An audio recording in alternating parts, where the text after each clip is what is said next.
right? So we're looking down at this thing, and first thing you think is helicopter. So the first thing you look for is rotor wash. You know, if you've watched any TV show that starts kicking the water up, and you can see that it's really easy to see from the air. So we're like, oh, no rotor wash. Matter of fact, don't see any rotors. Don't see any tail rotor. Don't see any, the main rotors. We're like, that's kind of weird. So how far away are you from this thing? I'm at 20,000 feet, and it's right down on the surface, right off our right side, and we're just watching it move around. And I'm like, okay. So I said, I'm going to go check it out. So I start driving around, and it's still doing its forward, back, left, right. It's still pointing north-south. We get to about the 12 o'clock position. I'm just in a nice, easy descent. A reason, because I've been asked, could you go more aggressive?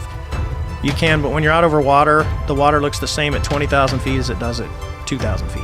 You don't, so you can easily put yourself in a non-recoverable position if you're not paying attention and you go into the water. So I got this nice, easy descent. I get to about 12 o'clock, and as I'm coming down, I could guess probably about, 18,000 feet now, a couple thousand feet below the other airplane.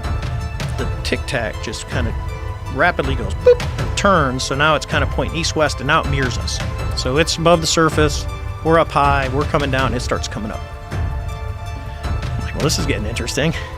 And I get over to about the 8 o'clock position on the clock, and it's over at about the 2 o'clock position. Well, the quickest way, as we know as kids, to get someone, you can keep going around the circle, nothing's going to happen. You cut across the circle. So I'm about, probably 2,000 to 3,000 feet above it, and I just kind of drop my nose aggressively, and I cut across the circle, and it's coming this way. It's because I'm trying to fly to where it's going to be, because I want to join on it. I want to see how close I can get to it. Right.